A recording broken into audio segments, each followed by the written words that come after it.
What's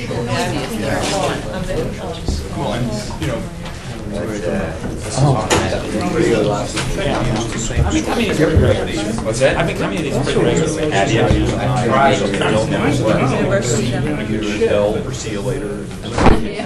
Good afternoon, ladies and gentlemen. I'm Robert Litvak, Director of International Security Studies at the Woodrow Wilson International Center for Scholars. I welcome you today, those in attendance and those watching through the webcast, today's meeting of the Terrorism and Homeland Security Forum, which is a joint venture between the Woodrow Wilson Center, the RAND Corporation, and the Dwight D. Eisenhower National Security Series.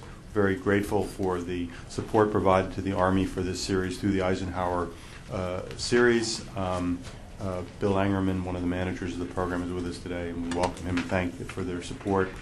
I'd also like to, I'll turn the floor over in a moment to thank the co-chair of this series, is Dr. Bruce Hoffman of the RAND Corporation, for his leadership on this program, and both in terms of its substantive focus and helping to line up expert speakers, such as our speaker today, Dennis Pluchinsky, whom Bruce will introduce, who has held a senior position in counterterrorism at the Department of State. Today's meeting marks the end of our academic year, so to speak.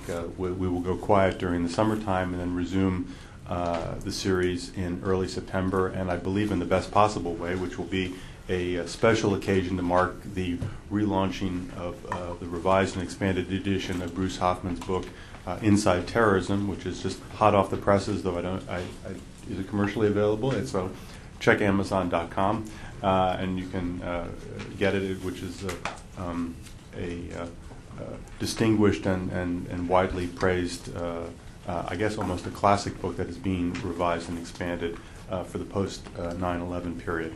And we will hold an event here in the afternoon of September 7th for Bruce to speak about his book and to mark the publication of it. So watch out for the invitation as the date approaches for that event. But that's a curtain raiser on something, and we'll be delighted to start sharing the celebration and the relaunching of this book. So with that, let me turn the floor over to Bruce, who will introduce today's speaker and the topic.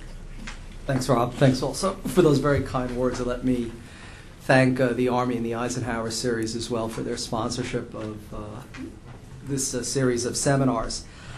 It may not be apparent to those of you who've regularly attended these almost monthly since we began this past fiscal year's series in October. But actually, Dennis Pluchinsky is one bookend of the process that we began in October when we had a mutual friend of ours and a colleague, Xavier Roffer, the renowned French analyst of terrorism and criminology, speak at the seminar series. And both of them, I think, epitomize what Rob and I have tried to achieve, is really to bring a diverse array of views on governing the war on terrorism and on homeland security to a regular forum in Washington. And Xavier set us off with, I think, some out-of-the-box and perhaps counterintuitive thoughts, and I have no doubt that Dennis will conclude in much the same vein. I've known Dennis now for literally, we met 20 years ago. Dennis himself has had, until his recent retirement, spent 28 years in the U.S. Department of State and the Bureau of Diplomatic Security, where he specialized in the Soviet Union, in Europe, and then went on to be a division chief of Middle East and Asian affairs.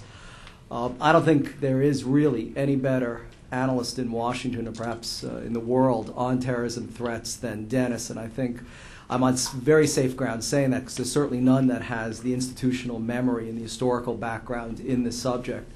Dennis has worked on literally all the big terrorism issues over the past 3 decades. I mean, he can claim to say that he was nearly present at the creation of the problem of international terrorism in the beginning of the 1970s.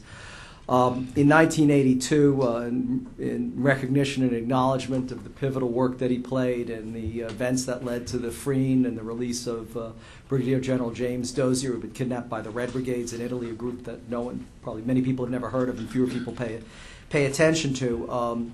He received the State Department's Meritorious Honor Award.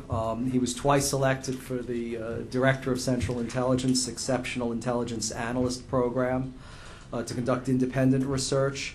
He's currently as he describes it, a quote-unquote interpreter of terrorist-related developments around the world for a variety of U.S. companies, including the Maryland-based Transecure, Inc., and he's also a recurring lecturer at the CIA's Kent School, the State Department's National Foreign Affairs Training Center, the U.S. Secret Service Training Center, and the Joint Military Intelligence Training Center. So there is no one, I think, better placed to kind of wrap up this year and to give us an overview on where terrorism is going than Dennis.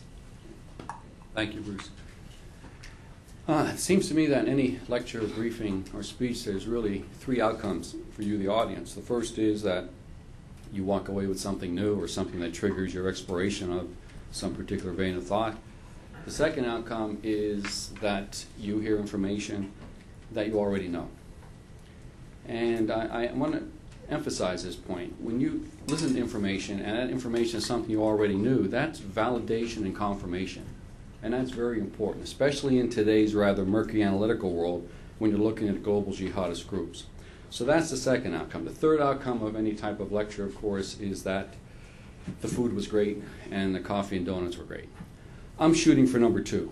Okay, I understand what I'm talking about. People have been looking at it for about more so than last year and a half than any previous period. I'm talking about a small sliver within the field of terrorism, what I call leaderless terrorism, especially as it applies to the global jihad movement. On September 11, 2002, a year after 9/11, I wrote a piece in the Washington Times, and I was an active intelligence analyst at the State Department at the time. And if you're in the government, you know that it's very hard for active intelligence analysts to get things published. The way I was able to smuggle this out of the State Department is that, as Bruce mentioned, I've taught. I was an adjunct professor. I've also written some books and articles. So I had kind of three hats, and the State Department public affairs people were confused as to what hat I was wearing when I smuggled this out. I wrote this because I was ticked off at the time of people criticizing the so-called analytical failure within the U.S. government as a result of 9/11. You had people portraying the process of analyzing terrorism as being very simplistic. And I simply wrote in this article, it's a very complicated process to analyze terrorist threats. And I said at the end there, in the right-hand corner, I said, if you think it was difficult pre-9/11, it's going to be more difficult after 9/11, because what we're going to see, in my opinion at the time, was that al-Qaeda could develop into what we call leaderless resistance, and therefore inspire, again, the term I used was autonomous terror cells to carry out attacks that were consistent with al-Qaeda's ideology. So I was trying to lay the groundwork down at that time that this idea of leaderless terrorism was a logical process or logical evolution where al-Qaeda was going. I wasn't the only one. There were other people, too, that saw this idea of leaderless terrorism as being a potential problem. The FBI, on September 17, 2003, sent out a classified bulletin, again emphasizing this idea of lone wolf terrorists or small autonomous terror cells. The focus on the bulletin was looking at domestic groups like the Earth Liberation Front and the Animal Liberation Front, which are classic examples of leaderless terrorism, but they were also talking about jihadist extremist groups also. So what I'm here to tell you today, and basically here's a conclusion so you can read and leave, is that leaderless terrorism, and I'll define it, I'm going to throw out some terms to you. I'm going to try to give you some type of analytical framework to put this in. Leaderless terrorism is a premeditated, important, growing, and permanent component of the global jihad movement. To mitigate this component, it's necessary to dry up as much as possible the pool of grievances, imagined or real, that trigger the crossover from Muslim guilt to jihadist violence. To defend against this component, it's essential to retool analytical approaches, redirect counterterrorism funding, and develop a thoughtful, extensive, well-financed, community-based counter-extremist program. And in my opinion, ultimately the solutions are at the local level, not the federal level. And the last statement, that the possibility also exists that leaderless terrorism, especially in the post-Zarqawi world, will be used more and more in Iraq. So when we look at terrorism, there's two terms, command terrorism and leaderless terrorism. There are five primary manifestations of political terrorism in the world. What I call the classic urban terrorist group, the rural insurgent group, which has generally terrorist arms. Most large-scale rural-based insurgencies have specialized units to carry out what we would call traditional terrorist activity. LTTE used the Black Tigers. The New People's Army used a small group called the Black Sparrows. Third is the state's intelligence services. States do engage in terrorist activity. And then we have the lone wolf terrorist, and then lastly, the autonomous terrorist cell. The first three are examples of what I would call command terrorism. The last two are examples of legalist terrorism. In terms of the frequency of attacks carried out by these five components, as I look back from '68, the urban terrorist organizations carried out the most attacks, followed by the rural insurgent group, followed by autonomous terrorist cells, followed by state-sponsored terrorism, and then lastly, the lone wolf terrorist. So command terrorism versus legalist terrorism. Command terrorism. Terrorist activity carried out by individuals or units that are directed or coordinated by a recognized command structure of a larger parent organization. When we talk about command terrorism, there's certain characteristics that we see, characteristics that unfortunately we don't see when we look at legalist terrorism. Group accepted ideology, a generally accepted strategy, goal, organizational structure, clearly designed organizational structure with committees, subcommittees, etc. Identifiable leaders, hierarchy, a division of labor within the group who deals with training, who deals with acquisition of weapons, who deals with acquisition of finances, etc.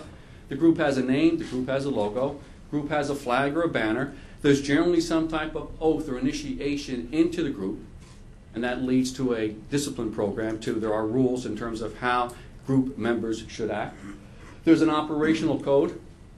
An operational code is simply what a group will do and what a group won't do. A lot of terrorist groups are limited in terms of their targeting because it's a self-imposed limitation. A lot of groups too won't use certain tactics because it's self-imposed limitation. The IRA never hijacked planes. The IRA never engaged in barricade and hostage situations. So groups have operational codes. Extensive intra-group links, which is unraveling, which means that a group is composed of units or cells, and these units or cells generally have some type of link back to the central command. When the IRA Army Council would send an ASU into London to carry out an attack, that ASU had a contact point, that had a phone number. Okay? It had a way of getting back to the leadership, because the leadership wouldn't allow an ASU to go into London without some way of communicating with them in case the leadership wanted to abort the operation because of changing political conditions. But it's this little spider web of linkages within a command terrorism organization that, of course, leads to unraveling. You arrest an ASU in London. On that ASU, you're going to find something, pocket litter, something in the safe house that may lead you somewhere else. Interrogation may lead you somewhere else. And then you start the process of unraveling. Command and control, disciplinary measures, propaganda, outlets, document control. Document control. Most terrorist groups, when they issue a communique, they rarely allow the local units to write or issue the communique without some type of stamp by the leadership.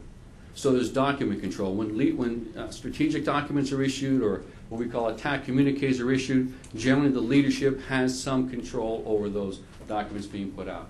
And then financial logistical depots, etc. Corporate targeting parameters and tactical playbooks. I mean, don't want to go too deep into this, but these, in my opinion, are the major characteristics of command terrorism. Command terrorism has been the primary unit of analysis for terrorism analysts over the past 38 years. It's always the group, the group, the group, the group, the group. Our databases are full of group profiles. Everyone knows that's analyzed terrorism. When you're developing a group profile, first of all, you look at the group's name, then you look at the translation of the name, transliteration of the name, then you look for the logo, then you look for the leadership, then you look for the history, then you look for its structure, then you look for its finances. I mean, it's a standard group profile that we've all been dealing with. You go and look at the State Department's 2005 country report on terrorism, you see that it lists 42 foreign terrorist organizations, and then the so-called other list has 38 terrorist organizations, but they're all command terrorism. You have command terrorism, and then you have legalist terrorism, and this is my definition of it. It's carried out by an individual or small set of people who are not connected to a larger parent organization. These individuals act because they are inspired by the grievance and message of the particular movement or ideology. They act out of personal conscience. They go to a website, they read a magazine, they see something on TV, and that image, those words, trigger something inside, and it makes them want to participate in either the Jihad or, for example, the Earth Liberation Front, want to participate in a more violent form of environmental protests. These individuals, how do they get their targeting ideas? How do they get their ideas in terms of tactics and timing? These movements, most movements have what I call a common prop. In fact, we'll talk about that a little later. These individuals mimic the targeting guidelines of the movement or ideology as stated or hinted in. It's rare that you see on these movement websites that they say go after the London subways, okay? Go after the Parliament in Toronto. They go after the train station in Madrid. They provide broad targeting guidelines, and those targeting guidelines are then left to the individual or the local cells to interpret. Interpret based on the members of the cell, 3 or 4, what their capabilities are, how much money they have, what the local situation is like in terms of targeting, and what the local security situation is like. So there's a lot of small cell analysis of the situation that eventually drives them to carry out an attack.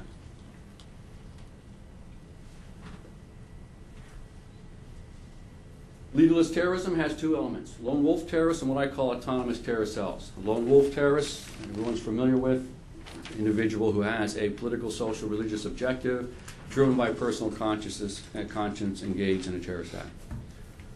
And there's a lot of examples of lone wolf terrorists, not only in history, but more recently too. The Unabomber, for example. The individual who assassinated Prime Minister Rabin. Autonomous terrorist cell. A set of people with a similar grievance and mindset who decide to engage in political terrorist activity but do not belong to or under the direct command of a larger parent organization. All tasks, functions, and acquisitions are carried out primarily by this, and this terms you've heard a lot in the press over the last year and a half, self-organized, self-recruited, and self-directed cell. I'm going fast because I have a lot of slides. There's a lot of points I want to throw out to you because I understand the second part is basically to debate these points that I'm throwing out. ATCs are usually associated with the broader social, political, religious movement. Whether it's the environmentalist movement, whether it's the anti-abortion movement, whether it's the animal rights movement, the anti-globalization movement, the anti-nuclear movement, the German left movement, or the global jihad movement. These movements have a stated grievance, and you find them on the common propaganda organ. This is our grievance. And you always find on these movement websites the idea of who the enemy is, who is responsible for the grievance, and then a solution to the grievance. And this is just my definition of a movement per se.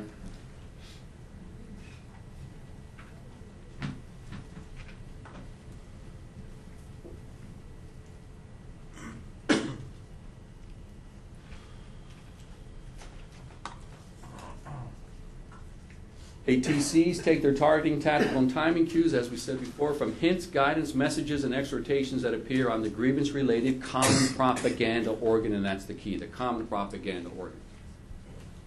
All movements have a common propaganda organ. Before the internet, there were magazines, there were mimeographed reports, mimeographed newsletters that were put out that people would read. And in those common propaganda organs, people would debate the grievance. They would debate the movement. There would be proposals for violence or nonviolence. And in some cases, there were even hints in terms of how you can carry out violence, in terms of setting up your small cell, what's required. ATCs have also been referred to, and this is based on the press, legalist resistance, unaffiliated cells, freelance cells, phantom cells, lone wolf terrorism, which of course is inaccurate, spontaneous affinity groups, homegrown terrorist cells, sleeper cells, which are inaccurate because sleeper cells are connected to a larger parent organization, and small cell jihad. And so I'm proposing terms to you that we use the term leaderless terrorism. We agree that it has 2 components, lone wolf terrorists and autonomous terrorist cells, or ATCs. Some historical examples of leaderless terrorism. Believe it or not, the Booth cell that carried out the assassination of Lincoln in 1865 was the first U.S. ATC in the United States. There was a small left-wing group in Germany called the Revolutionary Cells that was active in the 70s and 80s. that consisted of what we call part-time terrorists, 2 or 3 individuals, students or people who had normal jobs, that in the evenings and weekends would simply get together and carry out a low-level bombing somewhere. And there would be a small RZ, revolutionary cell, in Hamburg, maybe in fact 3 or 4 different RZ cells in Hamburg, none of them connected. There would be an RZ cell maybe in Mainz, one in Stuttgart, and they were not connected with each other. The Hanafi Muslim siege in Washington, Oklahoma City bombing, the McVeigh-Nichols is an ATC that emerged from the militia movement. To my knowledge, no militia group sanctioned or ordered that attack. McVeigh-Nichols did it themselves, being inspired by the right-wing movement, attended meetings, etc. And then, of course, the ELF and ALF in the U.S., which is why the FBI really has the best baseline experience in dealing with legalist terrorism, because they've confronted the Animal Liberation Front and the Earth Liberation Front, which are a problem to them, and I think they'd admit it. Just as when I would visit Germany in the late 70s and 80s and sit down and talk with the BKA, the Bundeskriminalamt, and I want to talk about the RAF, a Central Command organization, they would be saying, Mr. Pluchinsky, what about the RZ, what about the RZ? This is the group that causes us the most problems. This is the group we're having problems with and unraveling. This is the group that causes us heartburn. Anarchist groups worldwide, anarchist movement also operates on the concept of legalist terrorism, and lastly, the anti-abortion movement. So, legalist terrorism and the global jihad movement, there's certain premises you have to accept, and this is open for debate. Premise 1, Al-Qaeda wanted to and was launching a global jihad movement before and after the 9/11 attacks. And that's a key premise, that the Al-Qaeda leadership wanted to launch a broader global jihad movement. It's a premise, but it's also backed by documentation. This was found in the house of Abu Hafs in Kandahar. And Abu Hafs, in my personal opinion, was more important to Al-Qaeda than bin Laden was. Of course, he was killed in Tora Bora in the bombings up there, but I always felt that Abu Hafs was the most important person in Al-Qaeda. And his death caused Al-Qaeda to fragment much more than arrest and Abu Zubaydah and the rest of them. Anyway, he was charged with putting together what are the goals of Al-Qaeda. This isn't someone speculating on what the goals are. This isn't someone writing a book saying this is what we think Al-Qaeda was trying to do. This is why Al-Qaeda was formed. This is Al-Qaeda saying this is why we exist. And I just referred to number 4, coordination between jihad movements around the world in order to create a united global jihad movement. Premise 2, inherent in the term movement are decentralization, individual actions, broad guidance, and the need for a common propaganda organ. So, individual actions and common propaganda organ, 2 inherent characteristics of a movement. We know, especially over the last 7 or 8 months when people have been writing about it a lot in the press, that there was a very important strategic thinker in the global jihad movement, Abu Musab al-Suri, who was giving lectures from, I think, 98 to 2000, early 2001, 98 to 2001, giving lectures in 1 or 2 of the camps, where he was conveying to these people this concept of what he called individual jihad, which really is legalist terrorism. He was teaching, he was telling people that when you go back to your respective countries, that you should set up small cells that aren't connected to each other. And he said, we will provide, or we should provide, what he called, his term was cell builder. Someone who would help plant the seeds of the cell and get the cell going, so to speak. Well, I'll talk about that later. Anyway, so individual action, and then because of the idea of individual action and a common propaganda organ, clearly, since Al-Qaeda's dispersion in November 2001, obviously, we all know this, a significant increase in sophistication on the jihadist internet. This is the common propaganda organ. This was planned. The idea of launching legalist terrorism needed this common propaganda organ. You cannot have legalist terrorism without a common propaganda organ. And the internet was serving as the common propaganda organ.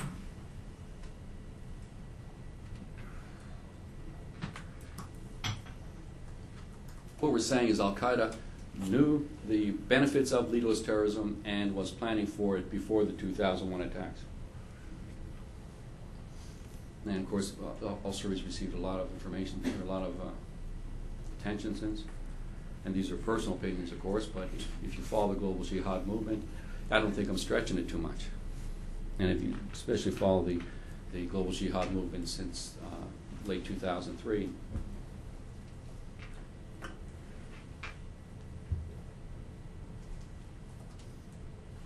if you go to a book is being put out, it has been put out, I think it's 1,400 pages, the call to global Islamic resistance. And you go to chapter 8, which he has theories on a call to global Islamic resistance. You go to section 4, which is the military theory of global Islamic resistance. Boom, you go down into Al-Suri outlining the concept basically of individual jihad, which is what we call lone wolf terrorists, selling the idea that you, as an individual Muslim, if you want to participate in jihad, you don't have to come and join Al-Qaeda and get a secret decoder ring and a membership card. If you want to participate in jihad, you have the option of going that way to Iraq, going that way to Afghanistan. You have the option of staying in your own country and participating in the logistical front, engaging in cigarette smuggling, etc., to get money, do some training, set up little routes to move people along so you can be a travel facilitator. Or you have the option of taking on the jihad by yourself, of just whatever you have, and finding an American, finding a Westerner, finding an Israeli, finding a Jew and killing them.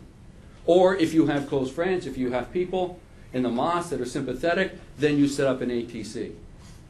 So Al-Qaeda lays out a lot of options for individual Muslims who want to participate in jihad. Again, they sent the hint out in February 1998. When you look closely at the fatwa, you see this one little phrase, which is, to me, was very important. Because when you look on the jihadist websites, especially from 2002 on, the drumbeat, in my opinion, of the websites is that jihad is an individual duty, a constant drumbeat. Jihad is an individual duty. Trying to entice individual Muslim youth to cross over from Muslim guilt to the jihad.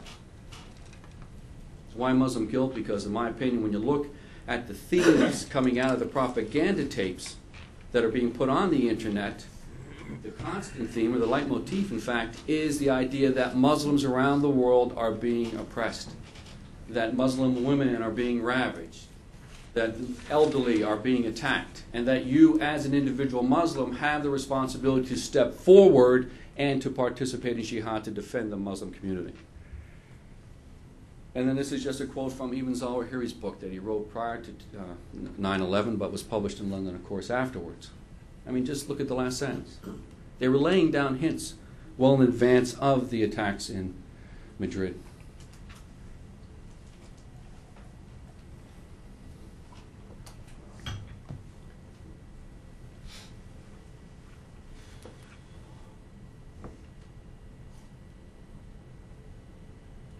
Certainly the last sentence hasn't come to fruition in this country, but in other countries it has.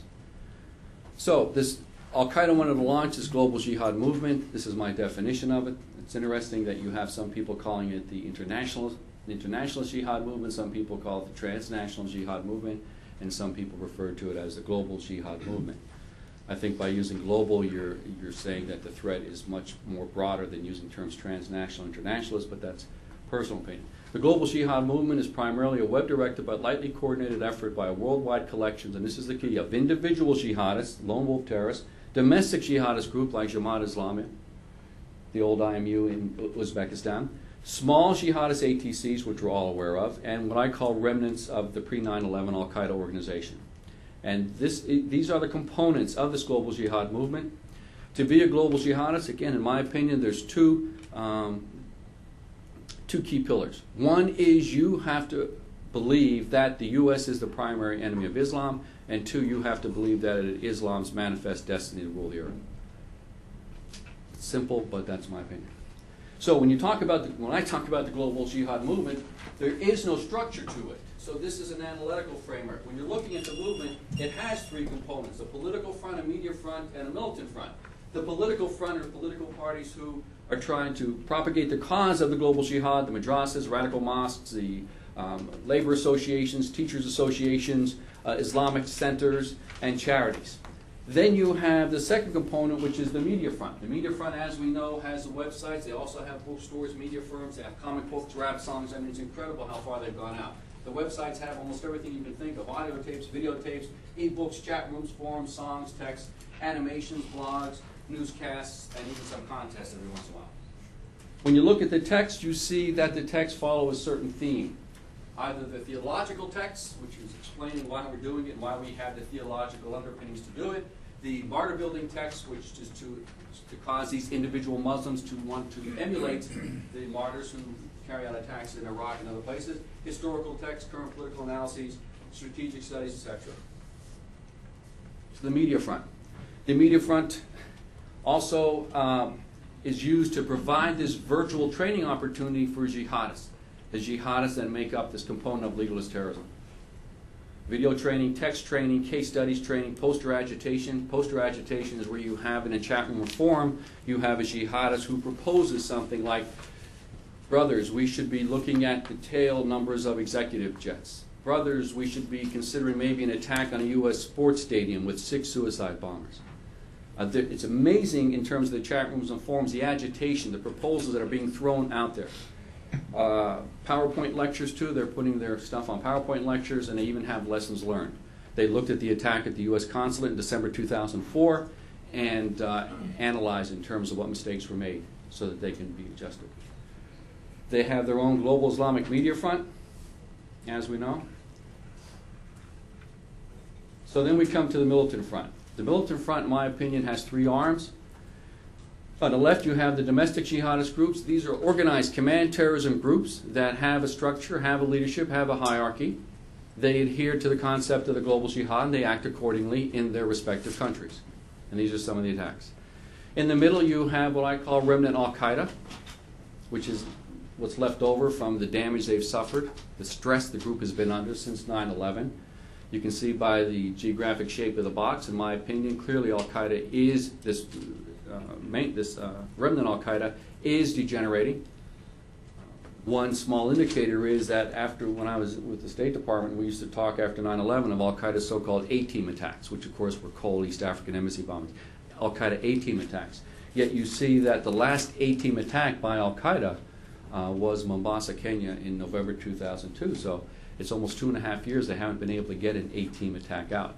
The third component, of course, is what we're talking about today, which is legalist terrorism. And legalist terrorism based on lone wolf jihadists and also jihadist ATCs. And these are just some examples of lone wolf terrorists and also jihadist ATCs. So when you're thinking of the militant front of the global jihad movement, I think that this is a kind of a logical, analytical way of looking at it. The global jihad movement, the common propaganda organ, of course, is the websites. Understand that websites don't just pop up. They need human beings to manage them, to put them together. They need human beings to take these videotapes that they're shooting attacks in Iraq and Afghanistan, convert them into Real Player, Windows Media. So you have an activist cadre. They run the websites, but you also have strategists, interpreters, and guides of what's going on in the world and how jihadists should interpret it.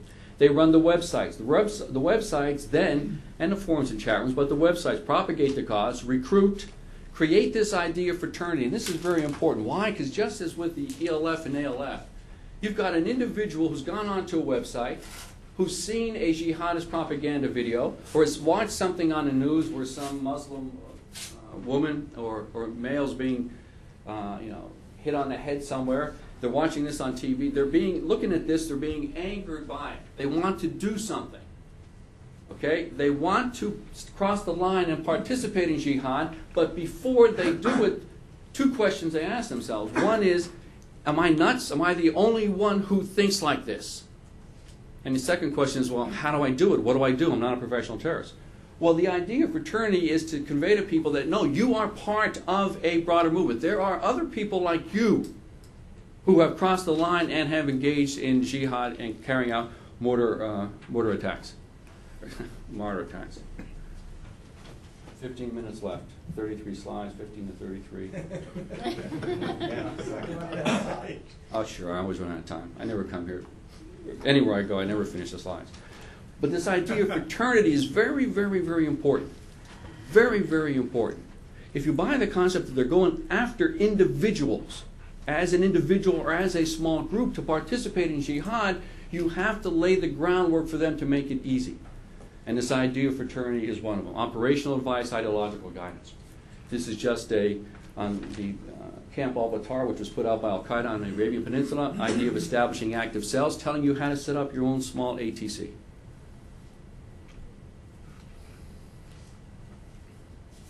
Remember, you have no background. In legalist terrorism, you have no background in terrorism, so you have to be taught. So when you look at all this information on jihadist websites, the preponderance of the information, especially the training information, is designed to inspire inexperienced individuals. Why? If you go and you look at the training manuals that they're putting on the websites, and even some of the training videos, it's designed for an individual who has no knowledge. They go from step 1 to step 10. Now, Camp al-Batar, these are some of the articles that appeared in their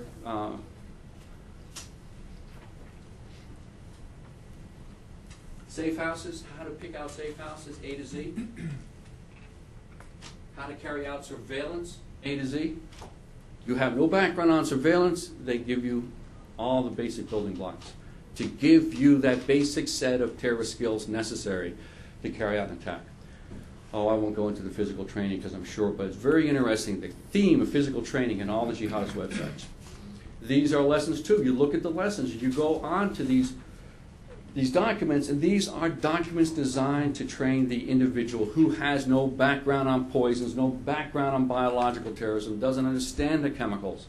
So they take you from step 1 all the way through. I'm going because I want to get. These are examples of jihadist lone wolf terrorist attacks. The attack in Islamabad we had against a church near a diplomatic community. This was an attack on 3 Christian missionaries. This is a jihadist lone wolf terrorist. This is another jihadist lone wolf terrorist who carried out an attack in Kuwait. Of course, we know about Buyari and the attack on Van Gogh, which is an interesting one. We had an individual jihadist who got a car full of explosives and drove it into a Western theater in Doha, which was known to be inhabited by Westerners.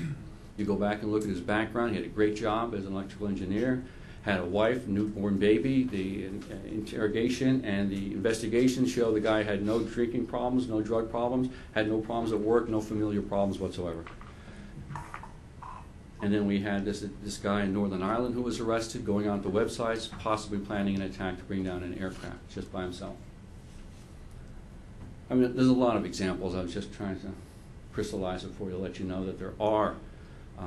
People don't focus on these lone wolf jihadists because in a lot of cases the attacks they carry out aren't significant or they're arrested before they carry them out. And then I would even argue here that this too can be considered an example of a jihadist lone wolf.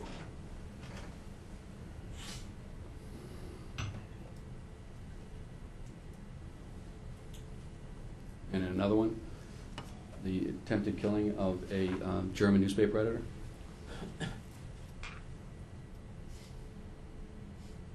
Believe me, there's a lot more. In terms of ATCs we're familiar with, there's one that took place in year after September 11th, where you had 2 people who simply took it upon themselves to plan an attack, supposedly on Campbell Barracks. We had 2 people that carried out the attack on U.S. Marines who were training in Falak Island, Kuwait. And then we get into the ones that more people are familiar with, Madrid, one in New York, then, of course, the Hofstadt group, and then, of course, London 1, London 2, and then the Sacramento cell by Mr. James, which is, to my opinion, probably the most fullest manifestation of a jihadist ATC in the United States and Bosnia, and then an interesting cell that popped up in Sydney and Melbourne. And then, of course, we're all familiar with the most recent one, Toronto. So when we look at Musab al-Suri, looking at leaderless terrorism, he had this concept of a cell builder designer. He said that financiers or jihadist veterans, activists, spiritual guides, these people would go and try to plant the seeds of a cell. Sometimes people refer to them, the British were looking for the mastermind behind the July 11th attacks. Some people call them gatekeepers, the coordinator. The idea was this individual would plant the seeds of the cell. This would minimize access to a nourishing network. Why? Because the cell, if it needed help, would go to the cell builder rather than going to 2 or 3 people. And this minimizes the contact into the nourishing network. The cell builder, once the cell builder goes in, puts the cell together, he leaves before the attack, or in fact he may participate in a martyrdom operation. Why? Because you don't want any unraveling. They knew that there was a possibility when you had a cell builder who would go in, put the cell or help the cell, that cell builder then was a connecting point, that if you arrested him, that may lead to other people. In terms of these leaderless, these ATCs, how many people should be composed of them? Al-Suri proposed basically about 6 people or so. Of course, the larger the cell, the more access points for, the larger the cell, the more chances of mistakes by people in the cell, and the more chances for access. And this is a key point. In terms of what Al-Suri was selling is this idea of wholesale terrorism. What he was simply saying is that we have to inspire individual jihadists and small ATCs to engage in simple terrorist activity. Okay, we want to propagate a model that can be duplicated almost anywhere with little manpower, little money, and little tactical expertise. And this is wholesale terrorism.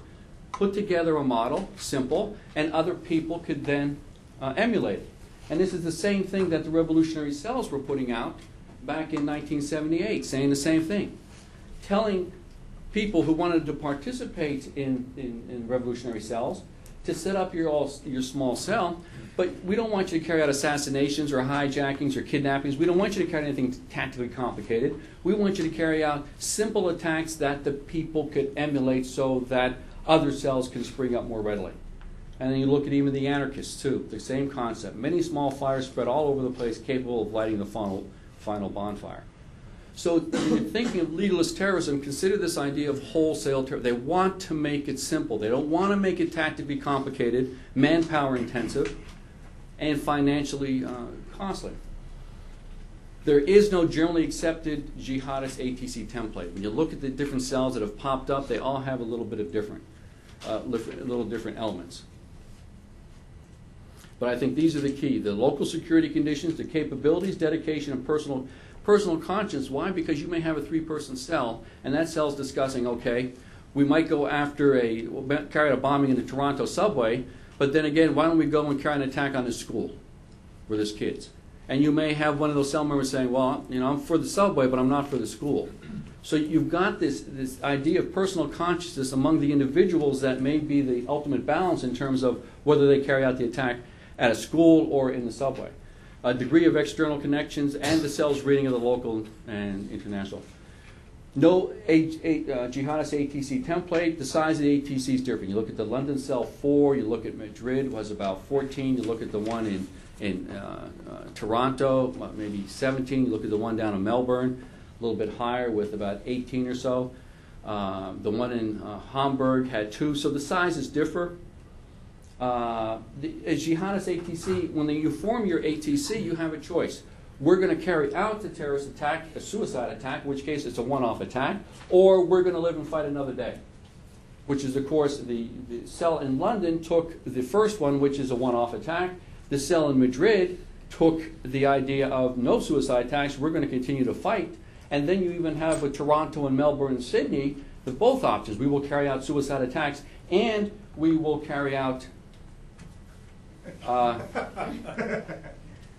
suicide attacks, and we will carry out attacks to live and fight another day. So these are internal decisions. You cannot predict. You cannot predict what the cell is going to do. There's no corporate, mindset, corporate targeting, corporate tactical parameters that are being imposed down in legalist terrorism. It all comes down to the individuals. Tactics, use of converts. In my opinion, these are what you're going to find in an ATC. The operational leader is usually an older person, a veteran, someone sometimes trained in Afghanistan. These cells don't operate on a concept of collective leadership. There's always someone who's the leader, recognized to be the leader. There's a spiritual guide. All these cells require a spiritual guide or some type of blessing from the outside. They appear not to plan an operation without getting some type of spiritual blessing. Local operatives, no what I call external implantation. No one's coming into the cell. No, you're not bringing someone from France and planting them into the Netherlands. Okay, these are local homegrown operatives. Safe house you need to plan the attack and construct the explosives. Very few of them construct the explosives in their own apartments. Materials, of course, for these homemade explosives, instructions. Once you have these materials, you have to know how to do it. The website provides that. Or you could have a cell builder coming in to help you finalize the explosives. Training, I feel the same way. Finances, either internal or external. The external finances are minimal. In other words, money's not coming in. Cell communications are primarily meetings or use the internet. The advantages of an ATC, no or little unraveling, minimal financial cost, manpower needs are low, local operatives are already in, which means they don't need false documents. Provides impression of popular support. When cells come from a local Muslim community, it does imply that there may be support for jihad in that community. Less need of sympathizers and supporters, less predictability, thin tactical playbook, and it creates more worry for authorities and more concern for the target population. When you have a cell like 9/11 coming in from the outside, that conveys one level of fear. When you have a cell that's born inside your own country, inside your own city, that's another type of fear. The disadvantages, no coordination of activities or ATCs. In other words, there's no one who can coordinate. Right? You have these 5 fingers moving rather than coordinate them all to a big fist. Less professionalism, which means more mistakes. Many of the ATCs that I've shown you have been arrested because they made stupid mistakes. Probably the most stupidest jihadist ATC was a Toronto cell. I mean, that's the award I'd probably give them. There's the possibility of alienating the local Muslim community, because what happens when a ATC comes out of a neighborhood in London or Toronto or Madrid, the police usually come in and start putting a little bit more pressure on these communities, which then causes resentment. And then there's different type of ATCs. There's what I call the network ATC. A network ATC, look what we had in London, Madrid. And network ATC does plug into the nourishing network. It may be just one access point, or it may be several. The problem with network ATCs, as we've seen with Toronto and also in Bosnia, is that for every access point, this is an opportunity for local intelligence services to actually stumble onto that threat and lead back. This is more serious, and this is where I think the jihadists are going. They learn from the mistakes of the Toronto cell. They're going to learn from the mistakes of the cells uprooted in Melbourne, Sydney, and they are going to push on their websites for hermit ATCs. And a hermit ATC is simply cell that does everything itself. There are no external access points. They're not formed from any cell builder.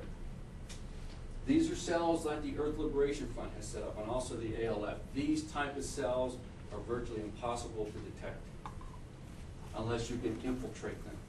But in terms of external bifurcate, you have 2 examples of where you had an ATC that split.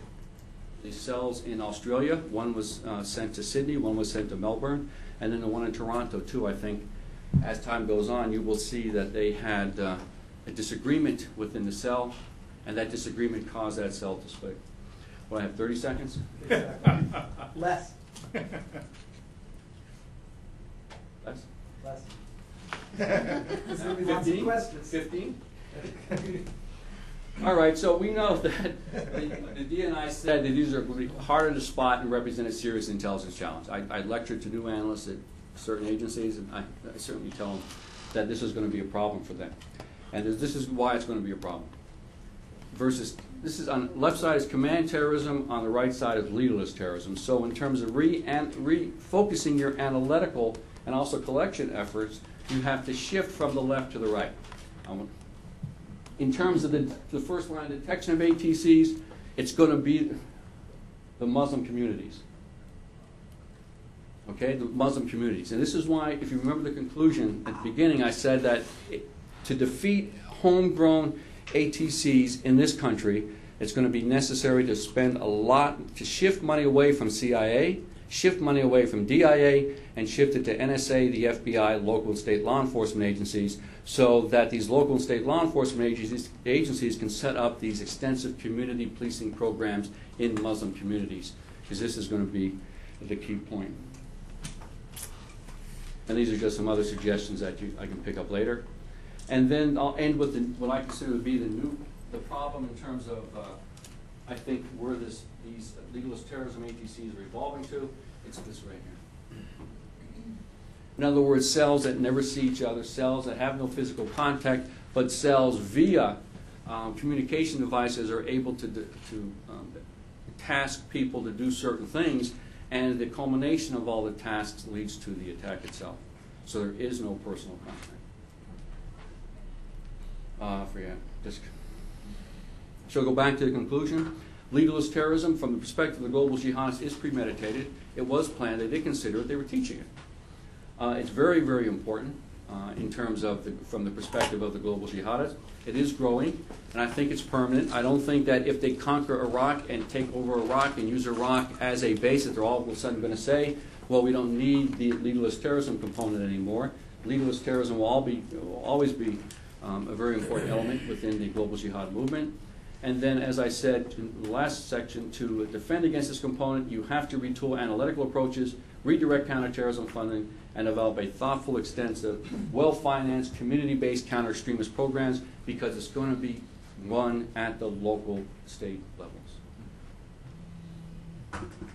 Massive pressure, massive pressure. I got 5 notes up. Well, that's because you provided so much meat that there'll be ample discussion.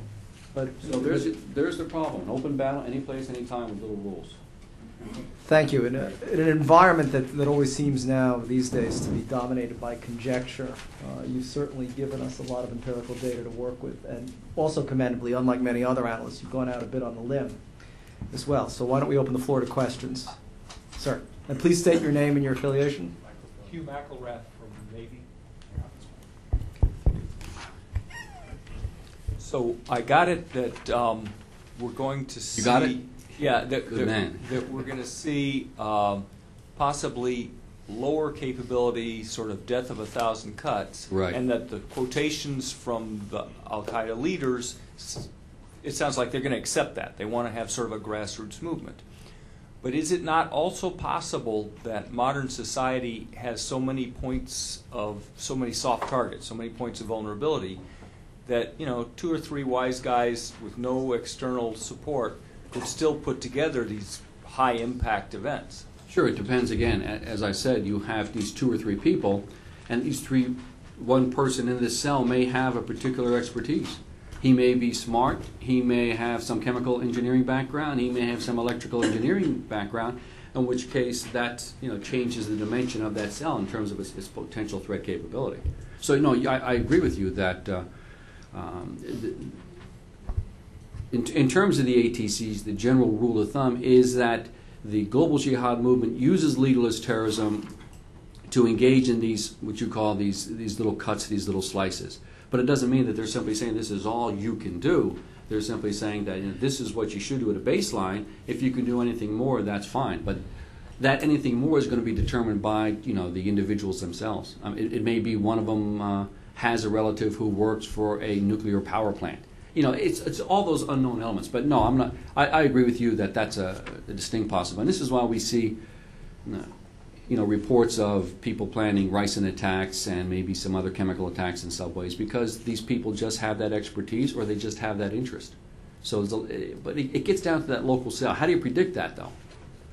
How do you predict that cell is going to be the cell that's going to engage in a ricin attack? You don't know unless you infiltrate it and find out the backgrounds of the 3 people. So that's the problem. Nick.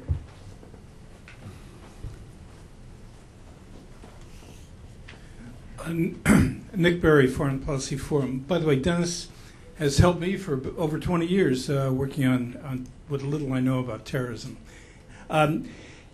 This pool of grievances that you talk about seems to be very important for ATCs. A lot of people sort of think of Bush as that crazy Pennsylvania fireman who set fire to lots of houses just so he could do his job. It seems like Bush is in fact feeding a pool of grievances. You didn't really talk about that. I know it's maybe a little it's too political or too whatever, but you didn't really deal with that. isn't that a key element in defeating the ATCs? Whether it's in Iraq or Chechnya backing the Russians, or backing the Israelis with the Palestinians, or backing the Indians with the Kashmiris, against the Kashmiris, whatever. Certainly, what I'm saying is that these pool of jihadist grievances, and that pool was pretty filled before 9/11, before we went into Iraq, before we went into Afghanistan. It's these pool of grievances that are being used to get individual Muslims to cross that line from feeling guilty that something's happening to their community, to cross that line to want to participate in jihad. If you believe going into Iraq, going into Afghanistan, our support for various countries adds to that pool, well, then it just expands that pool. But that pool was there before, the incursions into Iraq, into Afghanistan. But it's the pool of grievances that I think you have to focus on. And that's hard. I mean, that's, some of these grievances go back for decades. As you know, I'm sure you've had a lot of speakers talk about. It's just not something that you can go with a light switch and click off, or something that you can put a 10-point program and say, well, let's implement it. That'll take that particular, grievance out. It's very, very complicated. But they had grievances before Iraq. They had grievances before Afghanistan. They saw the U.S. as the primary enemy before Iraq, before Afghanistan. Hell, even Khomeini considered the U.S. to be the primary enemy of Islam back in 78 and 79. So Iraq and Afghanistan just add to it, certainly. Frank? Frank Solifo, GW. Thank you, Dennis. That was a fascinating brief. I'd be curious about one point that you brought up, and that was the fraternity. Right. And I agree, the reaffirmation of this aberrant attitude is, to some extent, the greatest challenge. Where do you see positive prescriptions or solutions to be able to defeat the cut and paste Quran that is actually taking things out of context? And, well, I had a point. That media does. I had a point on there, and it's something that I was trying to emphasize, that in terms of possible solutions to going into these Muslim communities where this pool of potential recruits is. There are jihadists in Yemen, Saudi Arabia, and even in Pakistan that have honestly crossed over and have said that I was tricked into participating in jihad, that I was lied to. These people, these jihadists, should be put on a speaking tour and going into mosques in Toronto, going into mosques in Chicago, going into mosques in London, and talking to people. You can have a policeman come in, you can have a mosque leader come in and say jihad is wrong, Islam isn't a violent religion, etc. But if you have these people who actually were jihadists, committed crimes, but then listened to a clergyman and saw that the arguments that he was presented with were flawed, that were wrong, and this person stands up and says it, I think it's going to have a lot more weight. And surprisingly, we don't see that. They use them in Saudi Arabia, but we haven't seen them kind of exported around. Paul? Paul Stairs, USIP. In listening to your remarks, Paul Stairs, USIP. In listening to your presentation, I couldn't help thinking there's a kind of disconnect between, on the one hand, this phenomenal amount of proselytizing material, recruitment activity, thousands of websites, guidance on how to train people, target things, etc., and this vast wealth of jihadist activity that's free floating around the planet. Between that, on the one hand, right, and the actual level of lone wolf activity that's taking place. Now, the examples you cite probably added up to maybe 24 active, and it just seemed to be a disconnect between this vast sort of underworld of jihadist activity and the actual output of that movement. And is that because you're not describing all the activities going on? That's one point. Or are we in the early stages of the movement and its violent manifestations? How do you explain that? Am I right in thinking there's some disconnect here? I'm trying to wrestle with it. I don't think it's a disconnect. I think you're right in terms of looking at the actual output versus the input, that there's a significant difference. But I couldn't put, I was being harassed by these guys for the slides I had. Now, if I had put on all the examples of ATCs and lone wolf terrorists, I never would have got anything done. But there are more being formed. I believe there's going to be a lot more of these type of lone wolf and ATCs forming. There seems to be more emphasis on it.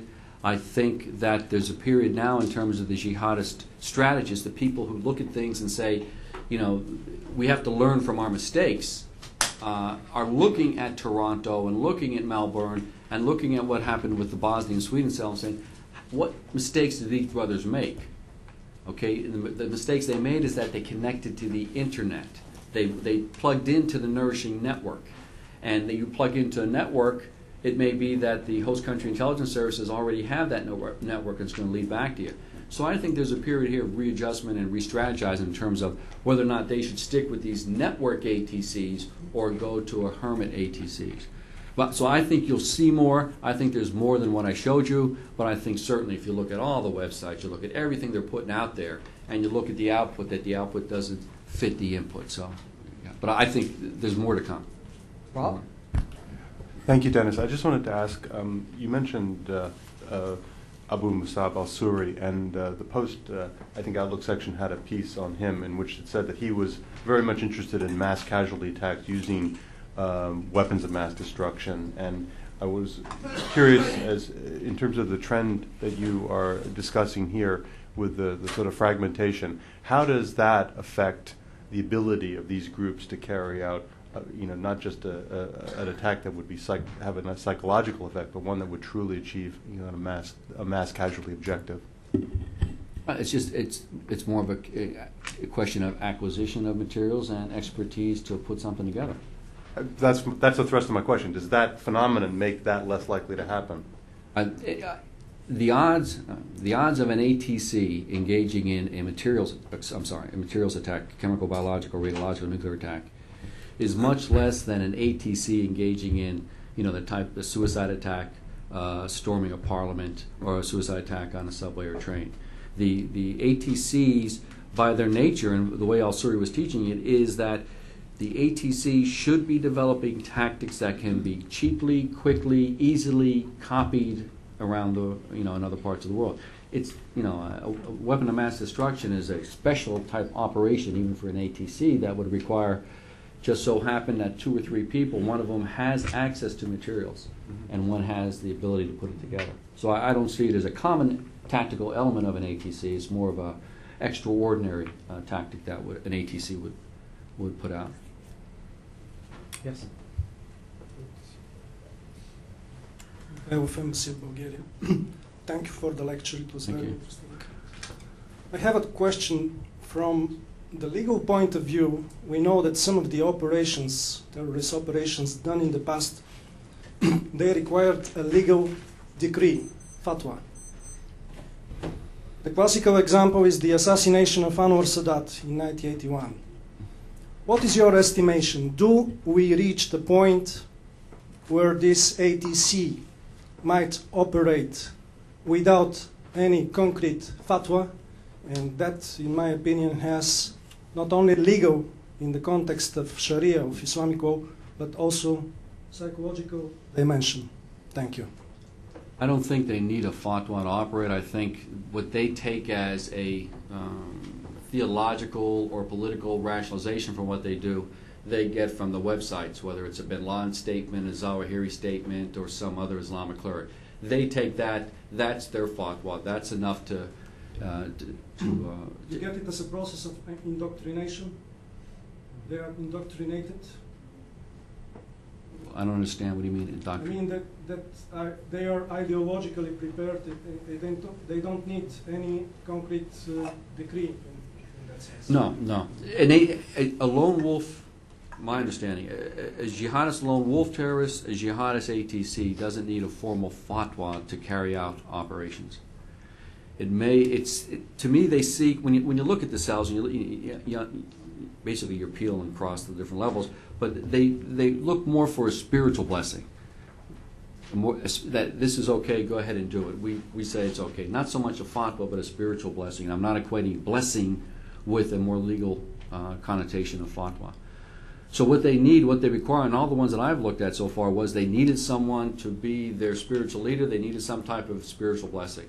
I don't know of any that really asked for or required a type of written fatwa. Sure.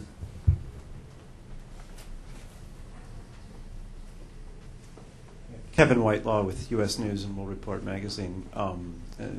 You talked a little bit about Iraq and how you expect to see this develop a bit more in Iraq as a trend. I wonder if you could just sort of extend some of your thoughts to what that means for operations in Iraq, given that by the nature of U.S. operations, we tend to create a fair set of grievances that can obviously help spur this along. Lots of situations that propagandists can turn into grievances, maybe a better way to say it. So what does that mean for fighting this group? I mean, to some degree, the insurgency side of it has already operated on this model, I think. But if the terrorist side does too, what does that mean? Well, I think it makes it more difficult to dampen the insurgency if it moves more towards legalist terrorism, because most of the successes, the military, law enforcement, intelligence successes, are a result of unraveling. You arrest once, I mean, that's it, unraveling. With legalist terrorism, there is no unraveling. And the only reason I speculated that we'd see it more in Iraq is because I think Al-Qaeda in Iraq is under severe stress, and that to survive or to give them breathing room, they're going to have to revert more towards decentralization, which is what Al-Qaeda mainline did after Afghanistan. And as a result, they'll be pushing more of this, set up your own cell, no contact with us, get your own money, and work it that way. And that just makes it more difficult. Whether that's going to apply to the whole insurgency, I'm not an Iraqi expert. I'm talking about the Al-Qaeda organization in Iraq, how it will respond to the severe stress it has been under pre-Zarqawi and certainly after his death. They can't sit with the same type of command terrorist structure because it's been infiltrated. They can't trust anyone. They can't trust the structure. They can't trust the leaders. Therefore, they have two choices, really. One is we quit. Or the other is, let's go and decentralize and let's clear our cobwebs, so to speak, before we maybe over time come back again into a command terrorism organization. So you disperse, you survive, leaderless terrorism. Then if you have that capability, then maybe you come back again to a command terrorist group. And it's a speculation on my part in terms of, looking over the last week or so how the U.S. has been hitting the Zarqawi group very, very hard and clearly unraveling. I mean, it's incredible, the unraveling that's going on over there. But Yes, Stan. Stanley Kober with the Cato Institute. My question would be, how then do you bring this to an end? Hirohito gives an order. All these guys who are slamming airplanes into our ships one day accept occupation the next.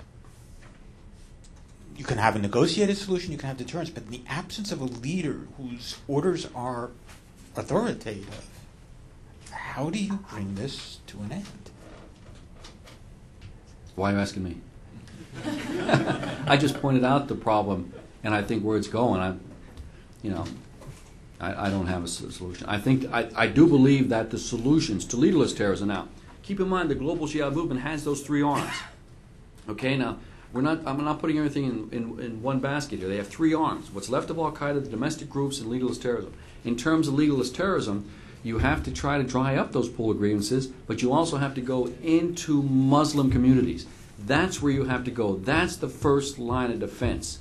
It's the local and state law enforcement. You have to give more money to police officers so they can hire more Muslims and Arabic speakers to go into communities. You have to give more money to police officers so that you can assign a police officer to a beat in a Muslim community, not for 6 months, not for a year, but 2 or 3 years, so he can build up trust within that Muslim community, because the people who are going to detect the possibility of a ATC being formed is going to be the Muslim community, especially if it's a hermit ATC.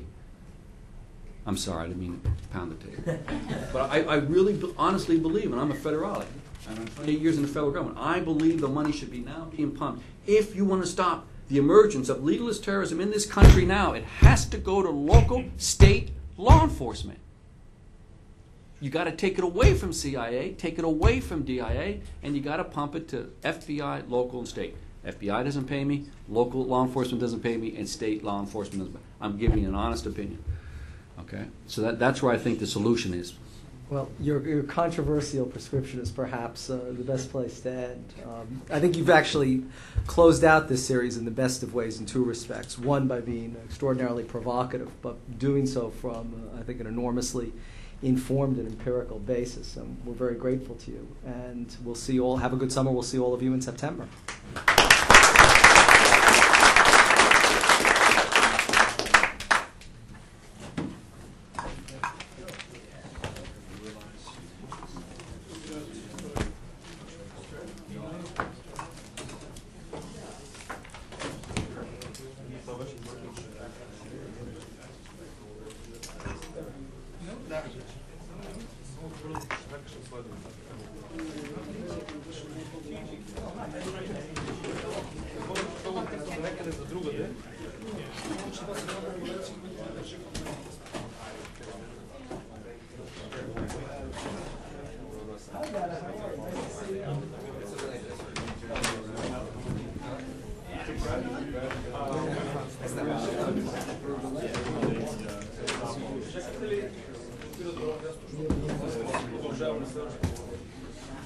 Yeah, good. It's moving fast.